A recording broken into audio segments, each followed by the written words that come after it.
यकम जनवरी 15 brought down 8293 नहीं please 82 मैं सिर्फ ब्लू वाले बाद में ये इसको भी मत उठाएं, मैं ये इस आना यही है लेकिन इसको भी मत उठाएं, पाक रुपीज़ वाली कोई फिगर ना उठाएं और ना पाक रुपीज़ वाली फिगर उठाएं और ना एक्सचेंज रेट वाले को फिगर उठाएं।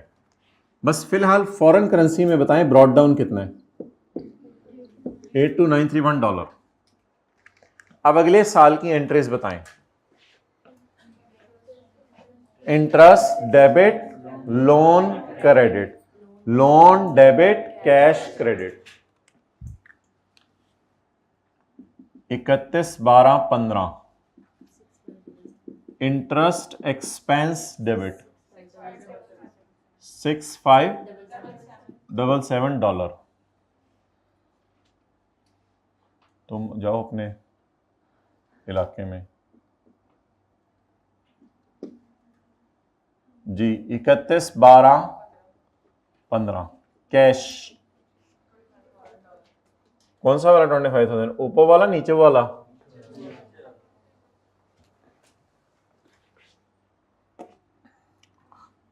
अगला हिंट, कैरी डाउन को फॉरेन करेंसी में बैलेंसिंग निकालें। 82,931 प्लस 6577 माइनस 25,000 64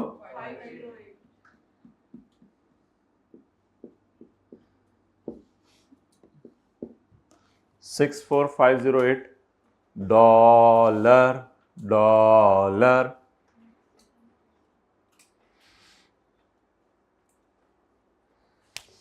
ये उठा लें एज इट इज, कोई मसला नहीं। असल में यार ये यकम जनवरी 15 का रेट नहीं होता। अगर खुदा ना खासा पेपर में कभी यकम जनवरी 15 का रेट दे देना, एक ऐप का भी कोई नहीं पता, तो यकम जनवरी 15 का रेट सुबह 9-10 बजे मार्केट में आना शुरू होता है। ये रेट असल में ये ब्रॉड डाउन हम बना लेते हैं यकम जनवरी 15 की सुबह 12:01 पे, और ये कैरी डाउन ही ब्रॉड डाउन बन जाता है कि खुदा ना खासा कभी पेपर में यकम जनवरी 15 का रेट देते तो आप वो यहाँ यूज़ कर लें, ब्लंडर है। It is not it is carry down को ब्रॉड डाउन बनाया जाता है। ये नहीं है कि यकम जनवरी 15 का यहाँ रेट यूज़ करना है अलग से। हाँ, अगर 31 दिसंबर 15-14 का रेट नहीं पेपर में दिया हुआ फिर यकम जनवरी 15 का और वो सेम होगा, वो तो कहा जा सकता है। अच्छा, तो इट इज़ नॉट यकम जनवरी 15 का रेट, 31/12/14 की रात का रेट जो एक सेकंड बाद वही रहना है, बदलना नहीं है, क्योंकि रात 12 बजे था वो अगले सेकंड भी वही होना है। अच्छा, बता दें आगे। इंटरेस्ट एक्सपेंस 7 पॉइंट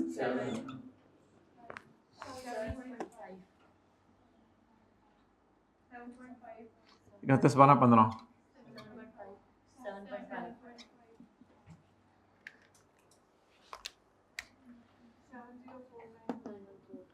704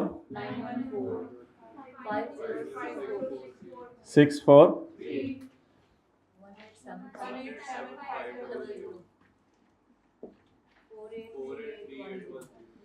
483 जी। अब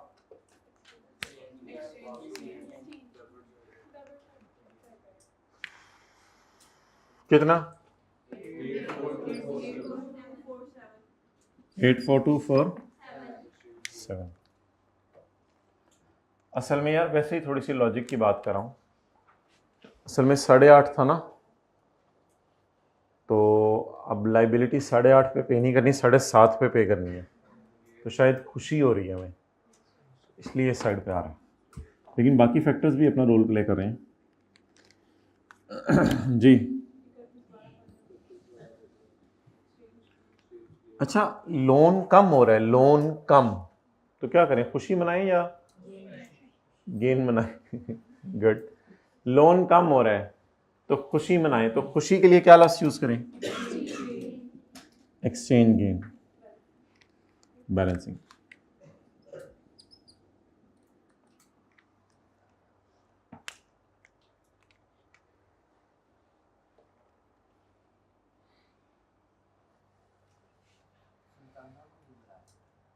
जी मोहतरम, सुल्ताना को नहीं बुलाया, आपकी सुई उधर ही अड़ी हुई है।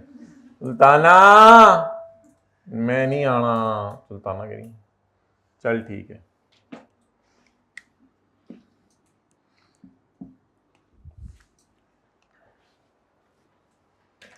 अच्छा भाई, sad part of the story is this कि अभी तक हमने सवाल की रिक्वायरमेंट फॉलो नहीं की। सवाल कुछ और पूछ रहा है, जर्नल एंट्रीज। अच्छा, ये सारा कर देने के बाद अब जर्नल एंट्रीज सिर्फ 1 मिनट का काम है, जर्नल एंट्रीज कोई नहीं है। ये बिल्कुल उसी तरह है कि मेहमान आ गए हैं, बस आपने 1 मिनट ओवन में खाना गर्म करना है। आप लोगों ने जो है वो अल्हम्दुलिल्लाह कटिंग भी कर ली है, आपने कुकिंग भी कर ली है। अब आपने सर्विंग से पहले उसको सिर्फ क्या करना है, गर्म करना है। तो गर्म करने में 1 मिनट लगता है, एंट्रीज पास करने में भी अब 1 मिनट ज्यादा नहीं लगाना। ऑलरेडी आप बहुत ज्यादा टाइम लगा चुके हैं इस सवाल के ऊपर। शेड्यूल बनाया आपने, शेड्यूल बना के उसको पाक रुपीज में कन्वर्ट किया। लीज में ये फटा नहीं होता था, शेड्यूल बनाते थे 12 एंट्रीज। इधर शेड्यूल बनाया, शेड्यूल बना के उनको पाक रुपीज में कन्वर्ट किया। अब जनरल एंट्रीज में मुझे शायद व्हाइट बोर्ड पे टाइम लग जाए, आपको टाइम नहीं लगना चाहिए। आधे आधे मिनट में दोनों साल की एंट्रीज, एक एंट्री नहीं होगी, बाकी तो वही है जो अभी बताई थी। कैश डेबिट लोन क्रेडिट, ये एंट्रीज बिल्कुल गलत हैं। ये एंट्रीज किस करेंसी में है, फॉरेन करेंसी में, और हमने किस में करनी है। अब मैं एंट्रीज नहीं कर रहा, एंट्रीज मैं आपको वहां पे स्क्रीन पे दिखाऊंगा। बस पहली entry cash debit loan credit, interest debit loan credit, loan debit, exchange loss debit loan credit. बस ये एंट्री होंगी।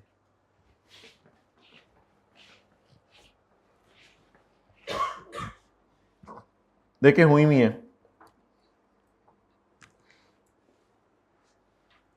Cash debit loan credit, interest debit loan credit है। ये कौन सा सवाल है।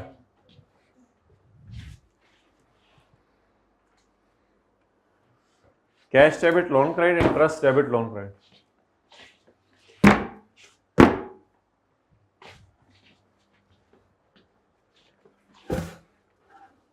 212500।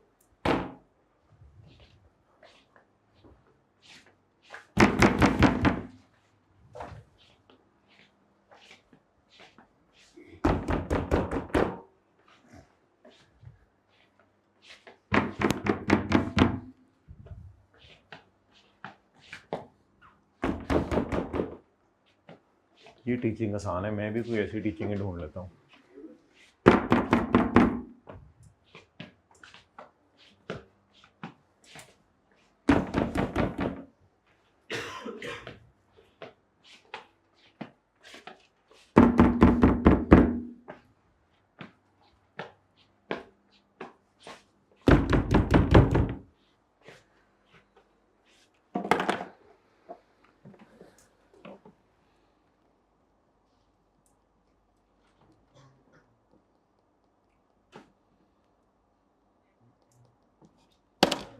Okay.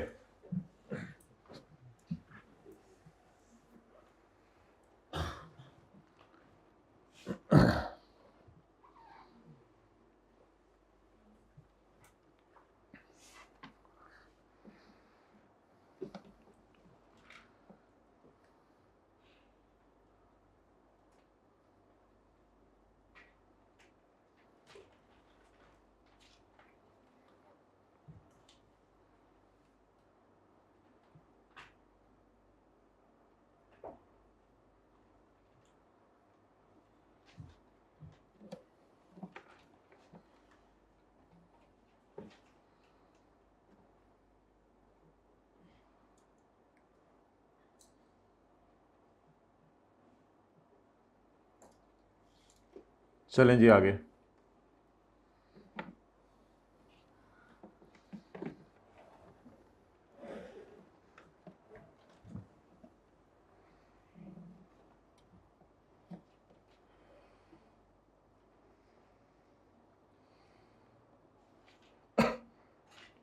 P&L balance sheet.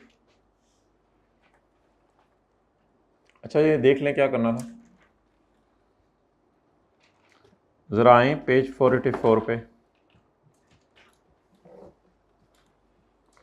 There may be receipt of loan from foreign lender. ये तो शायद आज या कल पढ़ें, इसको छोड़ें अभी।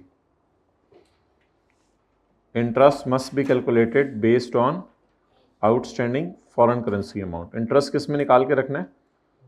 फॉरेन करेंसी में। फिर बाद में उसको कन्वर्ट किया था ना।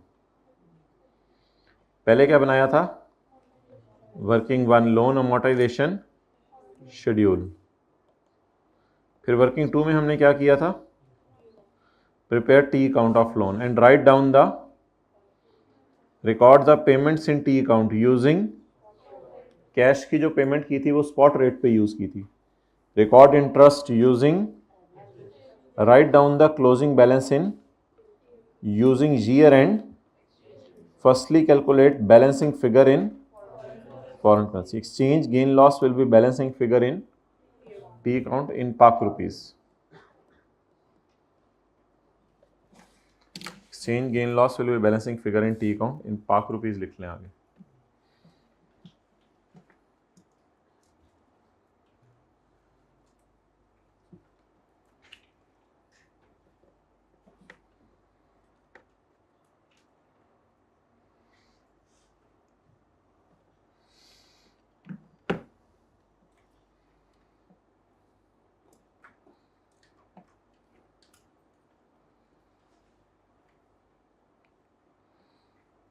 जी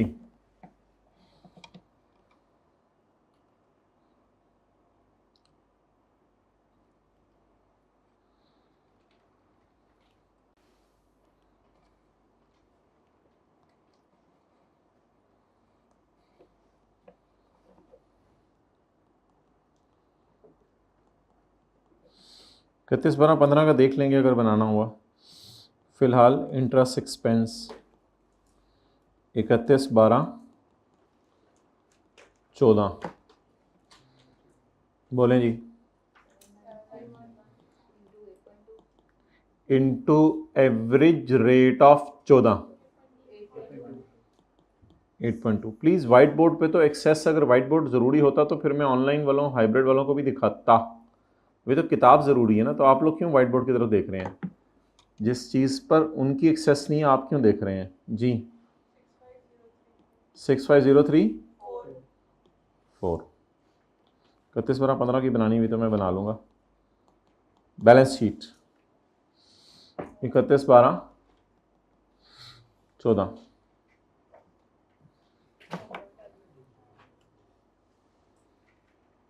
नॉन करंट लायबिलिटीज और current liability. Loan, current portion of loan. हाँ, यहां इंटरेस्ट पेबल नजर आएगा। वो अलग बात है कि जीरो हो, लेकिन बैलेंस शीट में अलग शो करना है। बैलेंस शीट में कोई चक्कर नहीं। और वो हजरात जो समझ रहे थे इस मेथोडोलॉजी में प्रिंसिपल का कॉलम इररिलेवेंट है, मेरे भाई प्रिंसिपल के बगैर नहीं कॉलेज चलते होते। प्रिंसिपल का कॉलम इररिलेवेंट नहीं है, प्रिंसिपल को खोलें। Principle is important here. हाँ, थोड़ी देर के लिए हमने उनको साइड पे किया हुआ था, वो गए हुए थे। प्रिंसिपल को साइड पे, अब बिल्कुल नहीं। अब 31 12 14 की बैलेंस शीट बनाने के लिए हमारे साल की पेमेंट के थल्ले लाइन लगा दें। लाइन लग गई। 31 12 15 वाली करंट और बाद वाली नॉन करंट। 31 12 15 वाली करंट और उसके बाद वाली नॉन करंट। जी करंट 18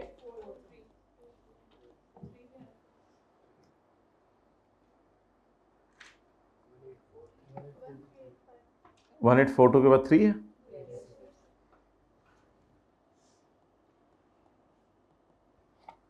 जी बोले 13 मल्टीप्लाइड बाय व्हाट? मेरे भाई बैलेंस शीट में खुदा के लिए आप लोगों ने ये वाले रेट यूज करने हैं। बैलेंस शीट में इंटरेस्ट पेबल में भी आपने जो है वो रेट यूज नहीं करना। Average payable is always booked at closing. Payable है, ये खर्चा नहीं है, P&L नहीं है, ये पेबल है। खर्चे और बैलेंस शीट में फर्क होता है। बैलेंस शीट में अल्हम्दुलिल्लाह मैं वसूख से कह सकता हूं कि सारे रेट कब के यूज करने हैं? कुछ बच्चे कंफ्यूजन क्रिएट करते हैं, वो क्लास के बाद आते हैं, पूछते हैं, कहते हैं कि खर्चा बुक करना है एवरेज रेट के ऊपर तो पेएबल भी बुक करना है एवरेज रेट के ऊपर। नेवर। बैलेंस शीट के अंदर सारे रेट यूज होंगे स्पॉट 31 12 14 के, क्योंकि इट इज नॉट खर्चा, इट इज पेएबल। पेएबल फिर उसी लेटेस्ट रेट पे पे करना पड़ेगा। पेएबल में एवरेज रेट कुछ नहीं होता।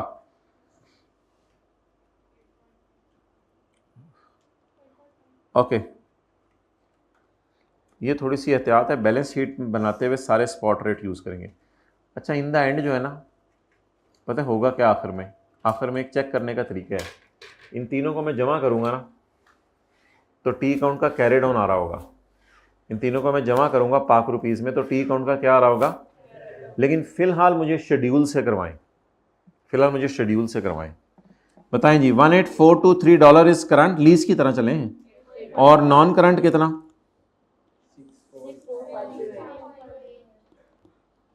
अच्छा इन सबको किससे मल्टीप्लाई करें? किस रेट से?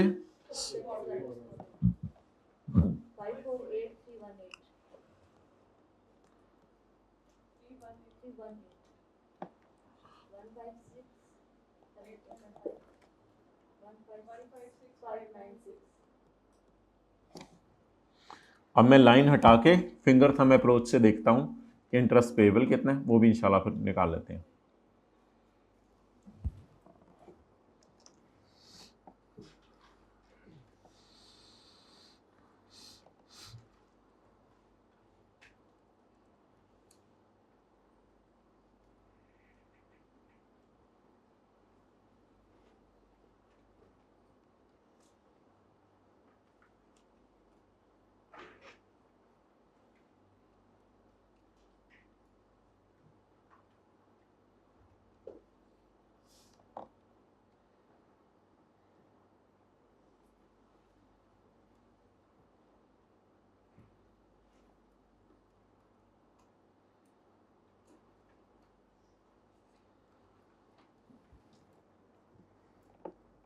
चलें जी आगे।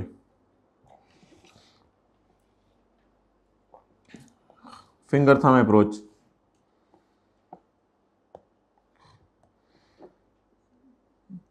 चौदह का इंटरेस्ट ढूंढे, 14 का इंटरेस्ट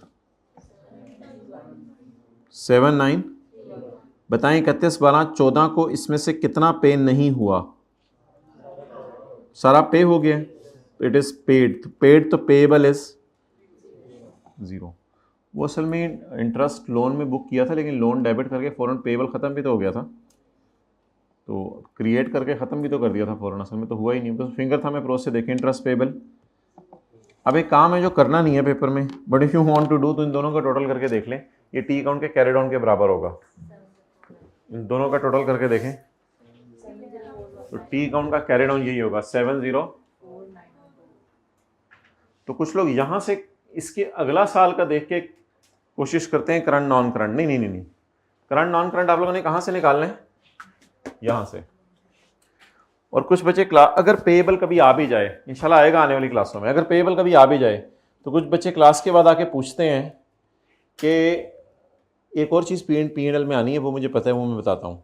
कुछ लोग क्लास के बाद आके पूछते हैं कि अगर यहाँ खर्चा आप एवरेज रेट पे बुक कर रहे हैं और यहाँ पेएबल आप जो है वो स्पॉट रेट पे बुक कर रहे हैं तो डिफरेंस कहाँ जाएगा? भाई वो टी अकाउंट के अंदर एक्सचेंज गेन लॉस में बैलेंसिंग चला गया, उसकी आपने टेंशन नहीं लेनी।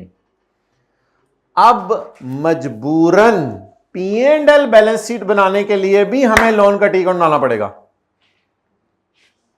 अगर कभी P&L बैलेंस शीट आ गई तो भी हमें लोन का टी अकाउंट बनाना पड़ेगा, लेकिन उस टी अकाउंट बनाने का मतलब P&L में एक फिगर मिसिंग निकालनी होगी, that is exchange loss. So this will also go to P&L। अच्छा अब आप जो है ना बड़ा स्ट्रांग रखें अपना सब कुछ, और याद रखा करें P&L में किस में क्या चीज़ें जाती हैं, लेसी में, लेसर में, यहाँ भी, क्योंकि आने वाले दिनों में एक IAS 12 हमने करना है, उसमें हमने देखना है टैक्स वाले चीज़ों को किसी और तरीके से देखते हैं, हम अकाउंटिंग वाले किसी और तरीके से देखते हैं। तो फिर हमारी अकाउंटिंग स्ट्रांग होगी तो टैक्स वालों की राय हमें समझ आएगी। तो इसलिए अकाउंटिंग वालों की नज़र में, चलें छोड़ें वो तो मैंने IAS 12 की बातें शुरू कर दी। मुझे बताएं फिलहाल हमारे P&L में लॉस कितना जाएगा? ऐसा लीज में क्यों नहीं था? क्योंकि लीज में पाक रुपीज में ही सवाल सॉल्व हो रहा होता था। तो एक्सचेंज का गेन लॉस, तो ये नवे आए हैं एक्सचेंज लॉस कितना, लॉस है या एक्सपेंस है, इसलिए मैंने ज़रा नेगेटिव साइन यूज़ कर लिया।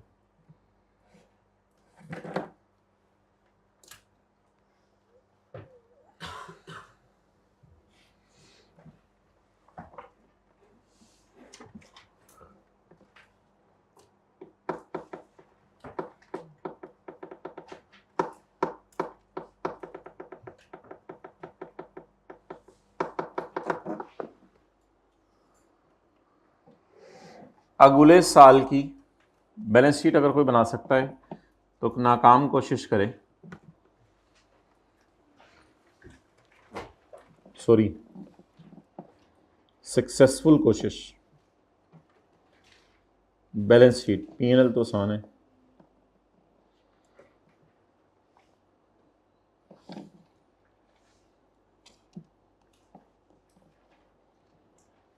कैमरा उधर कर दो।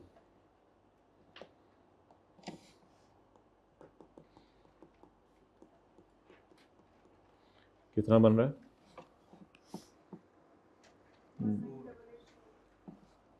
आगे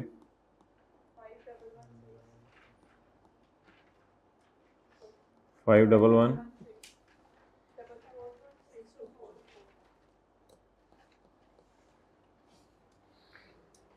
उधर रखो।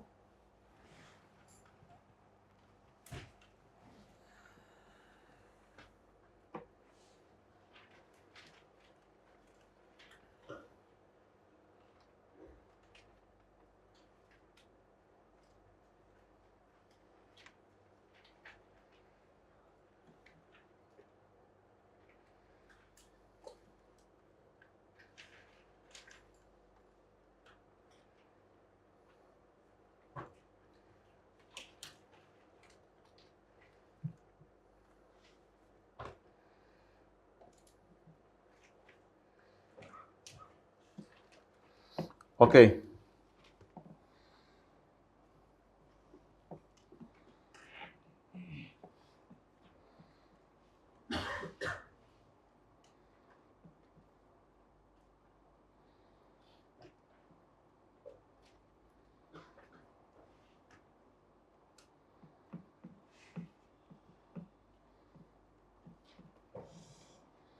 हो गया।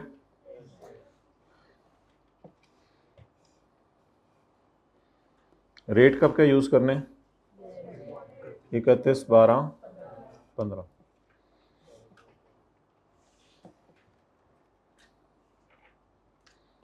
करंट और 19884 किस में चला जाएगा, करंट में, और नॉन करंट ज़रब 7 जी 1491 33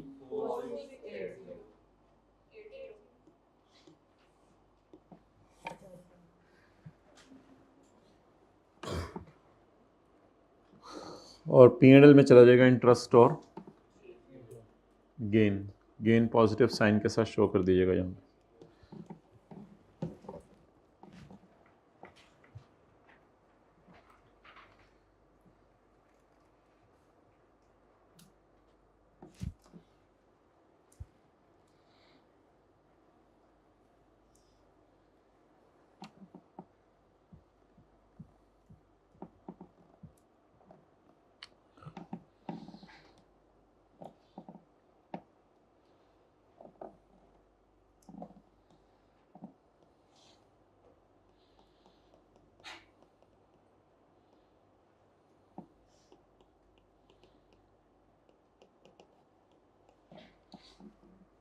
यस और नो बताएं, एथिक्स आते हैं आप लोगों को या नहीं आते, जल्दी बताएं। ये सर ये क्या अजीब सवाल है मेरे से आप पूछ रहे हैं, यानी किसी बंदे से एथिक्स आते हैं तो मैं नहीं आते, ये तो अगले की बेइज्जती करने वाली बात हुई ना। मतलब हमारा ये कि ये चैप्टर आपको आता है या नहीं आता? नहीं अगर आता है तो ठीक है, फिर हम इसको स्किप कर देते हैं, 2-3 दिन हमारे सिलेबस के बच जाएंगे। एथिक्स के पास पेपर आपको होमवर्क में दे देते हैं, वो आप खुद ही करके आ जाएंगे। एथिक्स आते हैं नहीं आते? आप कहते हैं आते हैं, ज़िंदगी में सिखाए हैं घर वालों ने, लेकिन यहाँ अगर वो वाले हैं तो फिर तो शायद हम फेल, यहाँ अगर वो वाले हैं तो फिर तो शायद चल जाए गुजारा, लेकिन ये कुछ और ही होंगे। तो निकालें जी एथिक्स, पेज नंबर। अब और पढ़ाया नहीं जा सकता, आगे एक बड़ा इंपॉर्टेंट कॉन्सेप्ट है एडवांसेस का, वो इंशाल्लाह कल फिर जो बाकी हमारे अच्छे बच्चे रह गए यहाँ आएंगे तो करेंगे। हाँ जी बोलें। 568।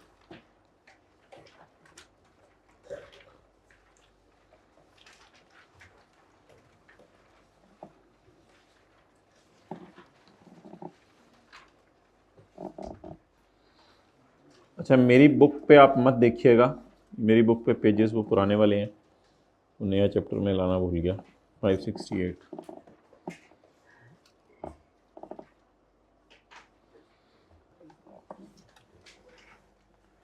अच्छा जी, PTCL एथिक्स थोड़े थोड़े साथ साथ करते रहेंगे ज़रा, ताकि वो जो आपके दिल में है कि थ्योरी हमें याद करने को नहीं देते, तो वो भी ख़त्म हो जाए, बात थ्योरी भी याद करने को मिल जाया करे थोड़ी सी। तो हमारे दिल में होता नहीं, आपने वैसे ही बना लिया होता है। PTCL के एम्प्लॉयज़ हैं, इसमें जो सबसे बड़ा एम्प्लॉय है इनका, CEOs डायरेक्टर्स भी होंगे वो छोड़ें, CFO चीफ फाइनेंशियल ऑफिसर, ये FCA है, faculty member of chartered accountants, यानी इसको CA किए हुए समझ लें 10 साल हो गए हैं। इसको पेपर नहीं देना पड़ता कि CA करने के 10 साल बाद पेपर दो फिर तुम्हें FCA करेंगे, तो बस आपने कोई रजिस्ट्रेशन फ़ीस वगैरह जमा करानी होती है तो आप ACA से FCA बन जाते हैं। तो FCA faculty member of chartered accountants, यानी ये नहीं कि ये बड़ा CA है, काफ़ी साल हो गए हैं CA किए हुए, बस ये समझ लें पुराना CA है, ओल्ड इज गोल्ड। अच्छा, तो चीफ फाइनेंशियल ऑफिसर हमारा FCA है, अकाउंट्स मैनेजर भी हमारा FCA है, और सबऑर्डिनेट है अकाउंट्स मैनेजर का एक, असिस्टेंट अकाउंट मैनेजर समझ लें, कुछ भी समझ लें, वो ताज़ा ताज़ा उसने CA किया है, associate member of chartered accountants, faculty member नहीं है, एसोसिएट मेंबर है, नया नया CA। इन तीनों में कॉमन बात यह है कि इनकी FAR2 दूसरी दफ़ा निकली।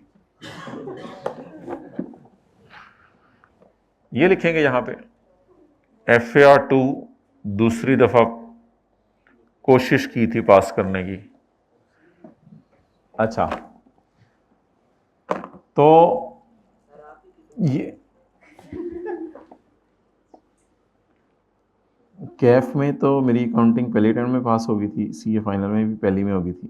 अच्छा, तो वो सब्जेक्ट हमने उठाए ही नहीं जो दूसरी दफ़ा में पास हुए हैं पढ़ाने के लिए। अच्छा,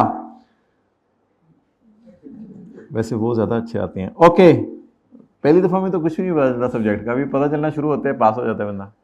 सब्जेक्ट का तो उस दफ़ा, वैसे मैं एक जनरल बात कर रहा हूँ, आप लोगों ने तो इंशाल्लाह पहली दफ़ा में सब कुछ समझे बगैर ही का। कितने लोग कह रहे हैं दूसरी दफ़ा? अच्छा नहीं, ऐसी बातें नहीं करनी नहीं चाहिए। इसके एथिक्स हम FAR2 में पढ़ेंगे, और PTCL का ऑडिट करने आते हैं KPMG फर्म वाले, तो इस KPMG के ऊपर जो एथिक्स लगेंगे वो ऑडिट की क्लास में पढ़े जाएंगे। और PwC वाले कहते हैं कि हम PTCL का टैक्स कैलकुलेट करने आए हैं, तो इसके एथिक्स फिर CAF2 में पढ़ाए जाएंगे। तो एथिक्स का स्कोप पता होना ज़रूरी है कि हमारे लिए कौन से एथिक्स लगते हैं, इसलिए हमारे स्कोप में ये वाले एथिक्स हैं। ये PTCL के एम्प्लॉयज़ हैं, और PTCL के लिए अक्सर लफ्ज़ यूज़ होगा एम्प्लॉइंग ऑर्गेनाइजेशन, क्योंकि ये एम्प्लॉयर है, ऑर्गेनाइजे जेड आता है ना, एम्प्लॉइंग ऑर्गेनाइजेशन, और ये एम्प्लॉइंग ऑर्गेनाइजेशन है और ये उसके क्या हैं, एम्प्लॉइज हैं। चलें जी नोट कर लें। तो ये इसके दरमियान आप बाड़ लगा दें, ये अलग अलग स्कोप है एथिक्स का, और यहाँ पे ट्रूप्स खड़े कर दें ताकि कोई बंदे इधर से उधर ना जाएं, फौजी खड़े कर दें। बनना तो मैंने भी फौजी था, किसी ने कहा सीए कर लो, आज मैं भी सरहदों पे खड़ा होता। कोई है आईएसएसपी देने गया था?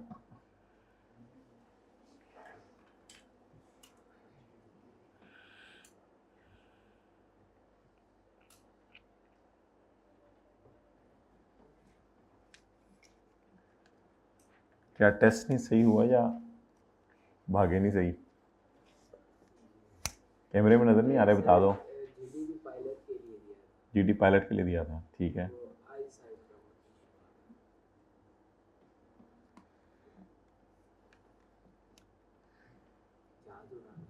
जहाज उड़ाने थे भाई जहाज उड़ते हैं, समझ आया? समझ आया?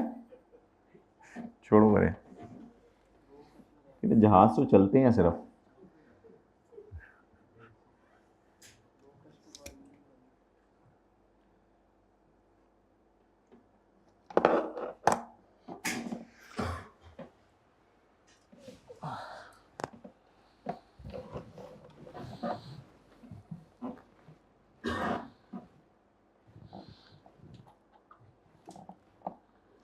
जी फिज़िकल और हाइब्रिड वाले स्टूडेंट्स खड़े हो जाएं जो घरों में बैठे हैं प्लीज़। आप भी, आप मॉडल टाउन से, जौहर टाउन प्लीज़, गार्डन टाउन वाले प्लीज़, इचरे से भाई आप भी, इचरे से, वाबड़ा टाउन, वेलेंशिया, मॉडल टाउन जी, रेवेन्यू सोसाइटी वाले भी, PCSIR वाले प्लीज़ आप भी खड़े हो जाएं, और माल लोड वाले, जेल लोड वाले, इकबाल टाउन वाले, वो भी अच्छे खासे होंगे, इकबाल टाउन वाले खड़े हो जाएं, शादरा वाले, मीनारे पाकिस्तान वाले, बादशाही मस्जिद वाले, शाही किले वाले, जल्दी जल्दी अनारकली वाले खड़े हो जाएं सारे। अगले 2 मिनट तक खड़े रहें, जिन इलाकों के नाम नहीं लिए गए वो बैठ जाएं। अब बताएं ये जो खड़े हुए हैं इनके साथ क्या किया जाए? हाथ ऊपर कर लें, कल पूछा जाएगा क्लास में इनसे, हाथ ऊपर कर लें। अच्छा आपका क्या ख्याल है, किए होंगे इन लोगों ने? मेरे ख्याल से किए होंगे, मेरा ख्याल है, कितने लोगों का ख्याल है किए होंगे? लोगों ने किए होंगे। हाथ ऊपर कर लें, पंखे से थोड़ा नीचे, उल्टा चलें, उल्टा चलें, 1-2 कदम, ज़्यादा नहीं, 1-2, पीछे देख के जरा, रुक जाएं, अगर गिरे नहीं तो सीधे आए, वापस सीधा चलें, ठीक है, बैठ जाएं। आप जो बैठे हुए थे वो खड़े हो जाएं, जिन इलाकों के नाम नहीं लिए गए थे। ये मेन गेट को टच करके आए, वीडियो पॉज करके, जल्दी जल्दी जल्दी भाई प्लीज़। चलो आ जाओ, थोड़े से फ्रेश हो जाते हैं ना वो। शुरू करें। द फंडामेंटल प्रिंसिपल्स, किन लोगों के लिए फंडामेंट, हमारे साथ कुछ नहीं किया, हम इधर बैठे हुए हैं। फंडामेंटल प्रिंसिपल्स या mental principles? Fundamental, dundamental.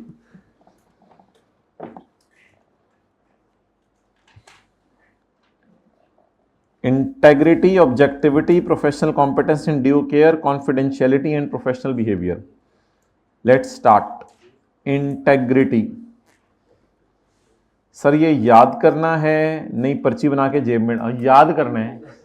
Integrity, an accountant या an auditor? An accountant, accountant ही है ये सारे, चाहे CFO बन गया फिर भी अकाउंटेंट ही है, चार्टर्ड अकाउंटेंट है ना, accountant. An accountant is required to be straightforward, इसे हर वक्त सीधे खड़े रहना चाहिए, and honest in all professional and business relations. Okay, ठीक है। It is not just honesty, ये ऑनेस्टी नहीं है, but also include fair dealings and truthfulness, सच भी बोलना है और डीलिंग भी फेयर करनी है। A chartered accountant, CFO, accounts managers, subordinates,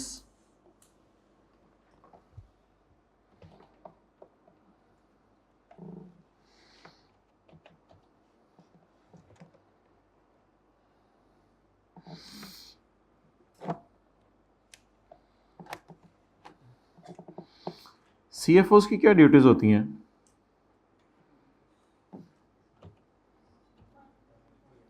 CFO duties chat करते हैं हम किसी से, हो सकता है वो हमें बता दे। CFO की ड्यूटीज क्या होती हैं?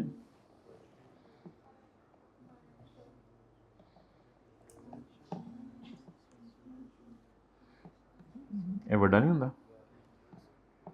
Financial planning and analysis, financial reporting, IFRS को फॉलो करना, cash flow and treasury management, यानी कैश फ्लोज बिजनेस के संभालना, ट्रेजरी कैश को संभालना, फंड रेजिंग, पैसे इकट्ठे करना कंपनी के लिए, स्ट्रेटेजिक लीडरशिप को देखना, CEO वगैरह से मिलके मशवरे करना, और टीम मैनेजमेंट एंड डेवलपमेंट करना। आगे तो क्वालिटीज ऑफ CFO बता रहा है, strong analytical and financial expertise in accounting standard, excellent leadership, ability to handle high pressure. It's enough. Please don't tell me more. नहीं, it's enough. Glad I could help. अच्छा जी, चलें, हो गया जी। तो ये ऐसी हमने बातें कर ली थी, मैंने कहा पता चले क्लास के बाद कोई पूछ रहा हो CFO कौन होता है। CFO ये सारी चीजें बिजनेस में देख रहा होता है। तो अब ये सारे काम करते हुए उसको किस चीज का ध्यान रखना चाहिए, सारे काम करते हुए उसको किस चीज का ध्यान रखना चाहिए? A chartered accountant should not knowingly associate himself with the reports. Reports तो बहुत बनाता होगा, कभी CEO के लिए रिपोर्ट बना रहा होगा, कभी डायरेक्टर्स के लिए कोई रिपोर्ट बना रहा होगा। तो he should not knowingly associate himself with reports, returns. Returns tax वालों के लिए बनती हैं, टैक्स वालों को जो आप साल के बाद में आमदन के गोशवारे जमा कराने की तारीख आ गई है, इसमें तो सी हो गई है, अखबार में अक्सर सुनते होंगे, तो पढ़ते होंगे, सुनते तो न्यूज में होंगे, अखबार में। अच्छा, with reports, returns, communication, communication तो ये बहुत करता है, ज़बानी कम्युनिकेशन भी करता है, मींस के ऐसे 1-to-1 टॉक भी करता है, फॉर्मल कम्युनिकेशन भी करता है, मैसेजेस के जरिए भी करता है, चैट के जरिए भी करता है। इस सब में he should not associate himself with the reports, returns and communication where the information contains a materially false or misleading statement. misleading statements नहीं देनी कि जी हमारी कंपनी का रेवेन्यू तो आसमानों पे पहुंचा हुआ है, पता चले वो जमीन पे भी नहीं है। तो मिसलीडिंग स्टेटमेंट्स नहीं देनी आपने लोगों को। कंटेन इंफॉर्मेशन फर्निश्ड, ऐसी इंफॉर्मेशन आपने नहीं देनी। नॉट नोइंगली एसोसिएट, ऐसी इंफॉर्मेशन से अपने आप को एसोसिएट नहीं करना जो आपको पता हो कि वो कैसे बनाई गई है। रेकलेसली, रेकलेसली क्या होता है? जल्दी जल्दी अगर काम किया जाए तो वो काम सही नहीं होगा। फिर मेहमान आके बताते हैं कि आलू गला हुआ नहीं है, जल्दी जल्दी जो जाहिर बात है आपने काम किया होता है। और omits information where such omission would be misleading. कोई इंफॉर्मेशन ओमिट करना भी मिसलीडिंग होता है। आप लोगों ने कभी जिंदगी में घर वालों से कुछ छुपाया जिसकी वजह से वो मिसलीड हुए? यस, एक बंदे ने सच, सभी बता देते होंगे आप तो सच, जो भी पे करते हैं रात को घर वालों को बताते होंगे, जो बाहर जाके करते हैं सारा घर वालों को नहीं बताते, फिर सोच लिया करो अल्लाह को भी बताना है सब कुछ। ओमिट इंफॉर्मेशन, तो लिखें वैल्यूअर का नाम नहीं लिखा। हो सकता है वैल्यूअर आपको पता है IAS 16 में वैल्यूअर का नाम बताना होता है कि किससे आपने रीवैल्यू कराए हैं, तो वैल्यूअर का नाम नहीं लिखा। अब अगर आपने वैल्यूअर का नाम नहीं लिखा तो आपने क्या किया, ये आपने एक चीज ऐसी ओमिट की है जिससे अगले को मिसलीडिंग इंफॉर्मेशन जाए। असल में वैल्यू और कई दफा इनके जानने वाले होते हैं, तो जानने वाले वैल्यू और एसोसिएटेड कंपनी से वैल्यूएशन लगवा लेते हैं, वो वैल्यूएशन बाद में गलत निकलती है, तो अब लोगों को बताते भी नहीं है किससे वैल्यू करवाया। अब आम बंदे को शायद इतनी चीजें, फाइनेंशियल स्टेटमेंट हमने देखे 70-80 सफ़ों की तो होती हैं, अब कोई चीज बीच में अगर ओमिट हो गई है तो आम बंदे को तो पता नहीं चलनी, किसी बारीकी से देखने वाले को तो पता चल जाएगा ये डिस्क्लोजर मिसिंग है, आम बंदे को तो पता नहीं चलेगा। ऐसी ओमिशन करना जिससे अगला बंदा क्या हो जाए, मिसलीड हो जाए। तो ये तीनों चीजें कौन बंदा नहीं करता, जिसमें इंटेग्रिटी है वो नहीं करता। अच्छा,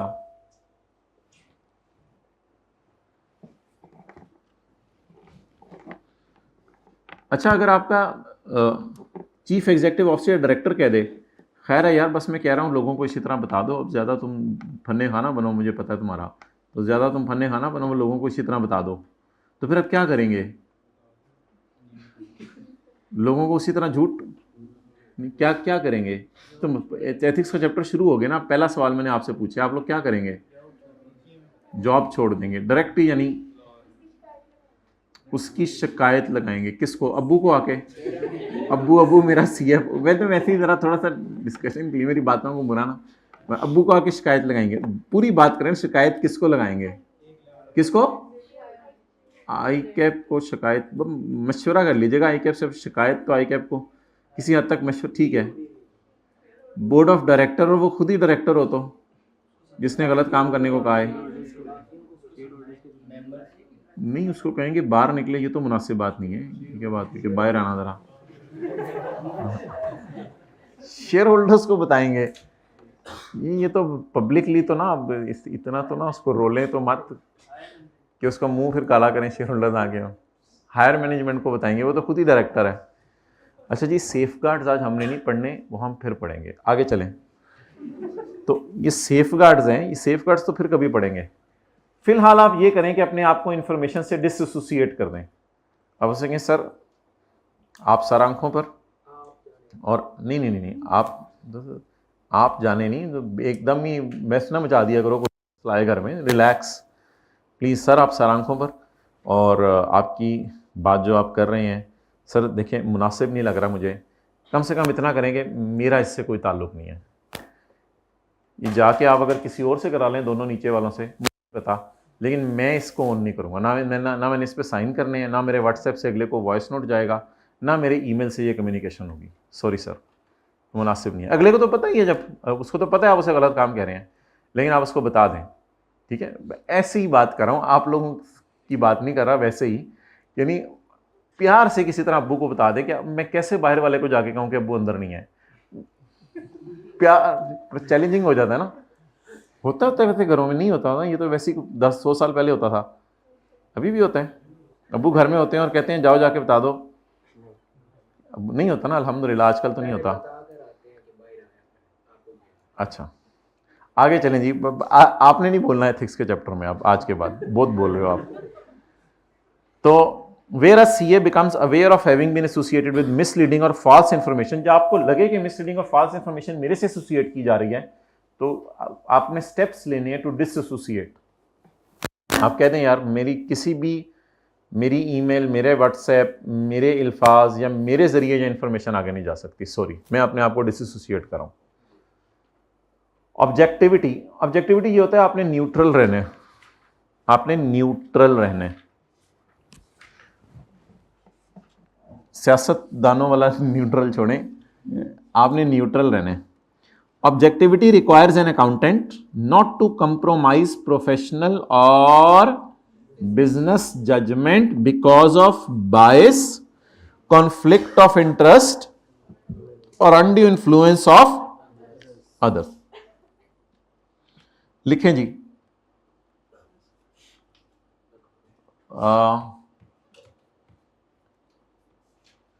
IS 16 कहता है कि रिवैल्यूएशन मॉडल में अगर लॉस आ जाए तो लॉस रिकॉर्ड करो। जहरी बात है, लॉस तो आ जाता है ना अगर आप रिवैल्यूएशन मॉडल फॉलो करें, कभी कभी लॉस आ जाता है ना। IS 16 कहता है, आप भी लिखो ना डियर, IS 16 कहता है कि अगर रिवैल्यूएशन मॉडल में लॉस आ जाए तो लॉस रिकॉर्ड करो। IS 41 भी यही कहता है, IS 40 भी यही कहता है। एग्रीकल्चर में अगर भैंसें बेचारी कमज़ोर हो गई हैं तो फेयर वैल्यू तो कम हो जानी है, तो वो कहता है लॉस रिकॉर्ड करो। तो IS 16 कहता है कि अगर रिवैल्यूएशन मॉडल आ रहा है और लॉस आ गया तो कॉस्ट मॉडल में तो लॉस आए भी तो कोई टेंशन की जरूरत नहीं है ना, कॉस्ट मॉडल में तो चीजें हिस्टोरिकल कॉस्ट पे पड़ी, तो यूजर को बता दिया चीजें कॉस्ट पे पड़ी हैं। लेकिन अगर रिवैल्यूएशन मॉडल है तो फिर चीजें asset credit revaluation loss debit entry करें। अच्छा जी, लेकिन बॉस कह रहा है, लिख लेना, लेकिन बॉस कह रहा है, मेरे मुंह की तरफ ऐसे देख रहे हैं जैसे मैं बॉस हूं, लेकिन बॉस कह रहा है कि एंट्रीज ना करो। बॉस लॉस रिकॉर्ड शो नहीं करना चाह रहा, अरे वो लॉस को रिकॉर्ड नहीं करना चाह रहा, लेकिन बॉस कह रहे हैं एंट्रीज ना करो,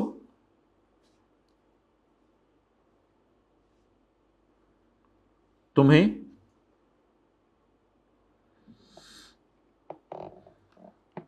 गाड़ी चेंज करके दे देंगे। यानी पहले इसके पास जो है वो छोटी गाड़ी है, अब इसको एम्प्लॉय को गाड़ी देते हैं ना, आप लोगों ने पढ़ा होगा अक्सर टैक्सी क्लासों में कि एम्प्लॉयर ने एम्प्लॉय को गाड़ी दी, तो तुम्हें गाड़ी चेंज करके दे देंगे। किसी ने पढ़ा हो टैक्स, हमने एक दफ़ा बात की थी लाल से काली वाली गाड़ी, तो वो तुम्हें गाड़ी चेंज करके दे देंगे। अब मैं आपसे ये नहीं पूछ रहा कि आप क्या करेंगे, अल्हम्दुलिल्लाह आपका मुझे पता है नहीं है, मैं नेक गुमान कर रहा हूँ आपके बारे में, आपकी मुझे टेंशन नहीं है। लोग क्या करेंगे ऐसी सूरत में, अगर कोई लोग हों और अकाउंटेंट हों, ताज़ा CA किया हो और दोस्त ने कल ही बताया हो कि ये गाड़ी बड़ी ज़बरदस्त है और एक दफ़ा इसमें बैठ के देखो, तो क्या करेंगे आप, लोग क्या करेंगे? इन्ना लिल्लाह। तो न्यूट्रल रहना पड़ेगा यहाँ पे, अकाउंटिंग स्टैंडर्ड को फॉलो करेंगे या बॉस की बात मान के गाड़ी ले लेंगे? स्टैंडर्ड को फॉलो करेंगे। तो ऑब्जेक्टिविटी रिक्वायर्स, बहरहाल ईमान बना हो तो ये सारे मसले आसान हैं। ICAP इनको इस तरीके से पढ़ाना चाह रहा है। Okay, objectivity requires an accountant not to compromise professional और बिजनेस जजमेंट। प्रोफेशनल और बिजनेस जजमेंट क्या कह रही है कि एंट्री करो लॉस की और लॉस शो करो जिससे प्रॉफिट कम होंगे, इसको कंप्रोमाइज ना होने दें, कंप्रोमाइज ना करें इसके ऊपर। क्यों कंप्रोमाइज कर लिया बेचारे किसी बंदे ने? बिकॉज ऑफ बायसनेस थी, उस तरफ बायस था, और कॉन्फ्लिक्ट ऑफ इंटरेस्ट। अब हमारी मिसाल में बड़ा वाज़ेह कॉन्फ्लिक्ट ऑफ इंटरेस्ट है, दिमाग में एक तरफ आ रहा है IS 16 revaluation loss debit, PP credit, accounting की क्लास हो रही थी, टीचर ने पढ़ाया था मुझे 2024 के अंदर लॉस डेबिट कर देना, PP क्रेडिट कर देना, एक तरफ दिमाग ये कह रहा है, दूसरी तरफ गाड़ी नजर आ रही है। तो ये कॉन्फ्लिक्ट ऑफ इंटरेस्ट चल रहा है।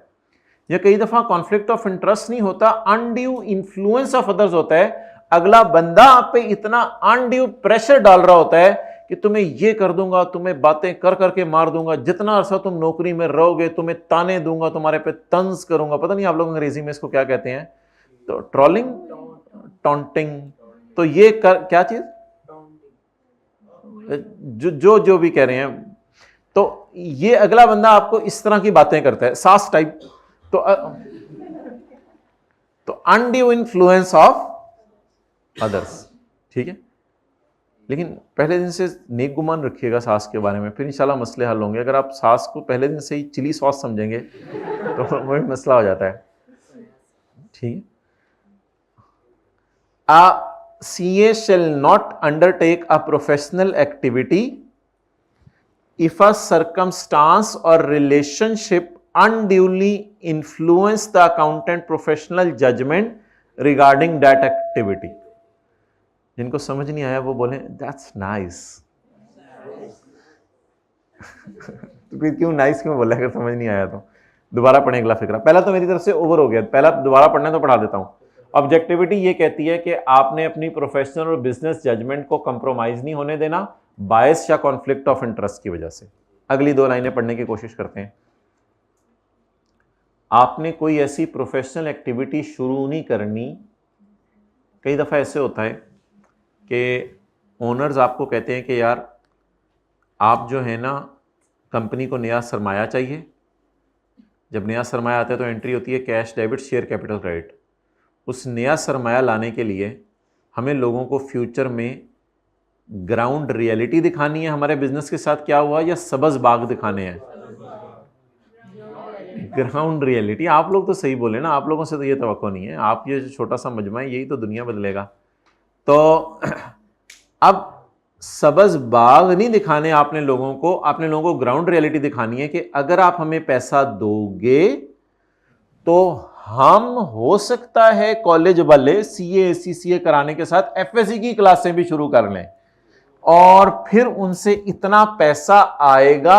अल्हम्दुलिल्लाह बच्चों से सर्वे हुआ है कि सर उमैर अगर फिजिक्स पढ़ाएं और सर आसिफ अगर केमिस्ट्री पढ़ाएं तो यही बच्चे कह रहे हैं कि हम इंशाल्लाह ट्रस्ट करके अपने ही बहन भाइयों को यहां ले आएंगे। मैं कर लो एब्जॉर्ब बात। तो ये कह रहे हैं यार सर आसिफ अगर वैसे स्टेटमेंट दे देंगे कि मैं पढ़ाना आता होगा तो स्टेटमेंट देंगे ना, तू खड़ा हो जा, क्यों ऐसे ऐसे कर रहा था। अगर वो कह रहे हैं तो वो पढ़ के ही पढ़ाएंगे ना, चेंज करो अपनी, ऐसे ऐसे करो। हाँ, तो अब सबज बाग दिखाने की जरूरत नहीं है लोगों को। आप अगर ग्राउंड रियलिटी है तो लोगों को दिखाएं कि आप हमें पैसा देंगे, तो पैसा देने की वजह से हम जो है वो यूनिवर्सिटी बनाएंगे, यूनिवर्सिटी बना के उसमें अकाउंटिंग की डिग्रीज देंगे, क्योंकि हमारा सीए सीसीए का एक्सपीरियंस है, इस वजह से हम अकाउंटिंग डिग्रीज भी दे सकते हैं। तो ये एक यूज़र को शायद बात समझ आ जाए। लेकिन अगर आप उसे इधर उधर की कहानियां कराएंगे कि हम ये करा देंगे, हम इधर जो है वो एमए उर्दू कराना शुरू कर देंगे, और फिर शायद यूज़र परेशान हो जाए। तो यूज़र को आप ग्राउंड रियलिटी दिखाएं। अच्छा, बीइंग अ सीए, अगर आपको कहा डायरेक्टर्स ने कि आप 2-3 लोग मिलके आप फ्यूचर प्रोस्पेक्ट्स बनाओ और फ्यूचर का बजट बनाओ और देखो अगर ये कारोबार करना है तो कैसा है, और लोगों को फिर वो हम प्रेजेंट करेंगे कि हमारे फ्यूचर के प्लान्स ये हैं, तो हो सकता है शेयर होल्डर्स हमें पैसा देने को तैयार हो जाए। अब अगर आपको लग रहा है कि इस सारे प्रोसेस में आपसे गलत काम करवाने डायरेक्टर्स ने और आपको सबज बाग दिखाने को कहने हैं, तो आप ऐसी एक्टिविटी शुरू करें या ऐसी एक्टिविटी लेने से इनकार कर दें? इनकार कर दें। यानी कि अगर अम्मी कह रही हैं कि मेहमान आ रहे हैं तो ऊंट का गोश्त आज आप बनाएंगे, तो आप इनकार कर दें, आपके हाँ, आई एम नॉट। तो a chartered accountant shall not undertake a professional activity. Professional जी क्या क्लास चल रही है इनको? ठीक है, की मर्जी।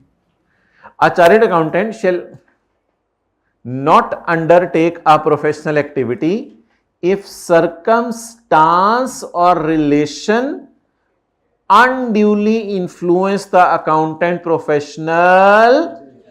अगर अगले बंदे सर्कमस्टांसेस आपके लिए उसमें ऐसे क्रिएट कर दें कि आपको लगे कि आप अनड्यूली अगले बंदे की वजह से इंफ्लुएंस हो रहे हैं और प्रोफेशनल जजमेंट पे हिट आ रही है, या कई दफा ऐसा होता है कि ऑर्गेनाइजेशन के अंदर ऐसे रिलेशंस होते हैं, डायरेक्टर्स में आपका कोई कजन बैठा हुआ है, डायरेक्टर्स में आपके ताया अबू बैठे हुए हैं और आप सीएफओ हैं, तो वो रिलेशन ऐसे होते हैं कि वहां इनकार करना मुश्किल हो जाता है। अगर आपको कोई ऐसा सीन होता हुआ नजर आ रहा है और पता चल जाता है कि स्मेल आ जाती है बंदे को कि इन्होंने ऐसे करना है, तो उस एक्टिविटी को ही लेने से क्या कर दें ताकि आगे जाके मसला ही ना हो।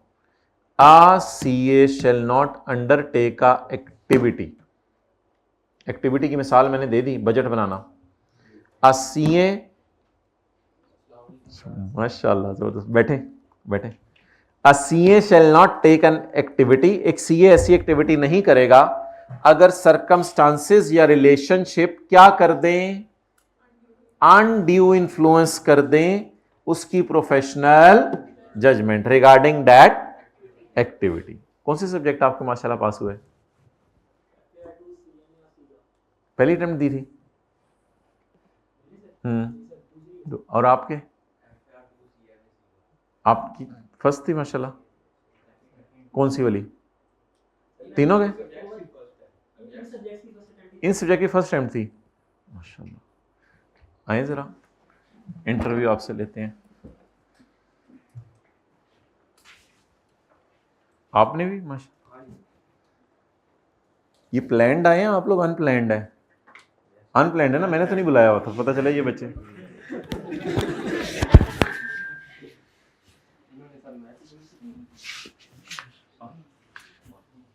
अच्छा, लीज का सवाल आया, IAS 12 का सवाल आया, कंसोलिडेशन का सवाल आया, 38 का सवाल आया, कैसा महसूस हुआ आपको? एक बार तो दर्शन हो गए थे। एक बार क्या हो गए थे? दर्शन हो गए थे पेपर के। दर्शन हो गए। हाँ, ये था कि भाई ये जमीन पैरों के नीचे से निकल गई थी और थोड़ा थोड़ा हवा में थे आप। वो यूं था कि अगर तो हमने कोई टॉपिक या कोई भी एक स्टैंडर्ड छोड़ के गए होते तो उस वजह से दर्शन हो सकते थे। ठीक है, और अगर दर्शन खुल के बताओ ना, इनको नहीं पता, मेरे जैसे भी बैठे। यानी जमीन पैरों के नीचे से निकल सकती हाँ जी, कह सकते हैं। और वो हम करके गए फिर थे। आपने किया क्या? ये सवाल है मेरा आज का। पहले हम जो आप इंटेग्रिटी शो की, आपने ऑब्जेक्टिविटी शो की, आपने कॉन्फिडेंस शो किया। कॉन्फिडेंस शो किया, आपने अन्यवा सवाल करने शुरू कर दिए पहले से या फिर? नहीं, पहले लीज का आसान सवाल था, इस बार 10 नंबर का था, तो पहले उसको सोल्व किया। और फाइनल अकाउंट जो था वो 18 नंबर का था, उसको एंड पे रखा था।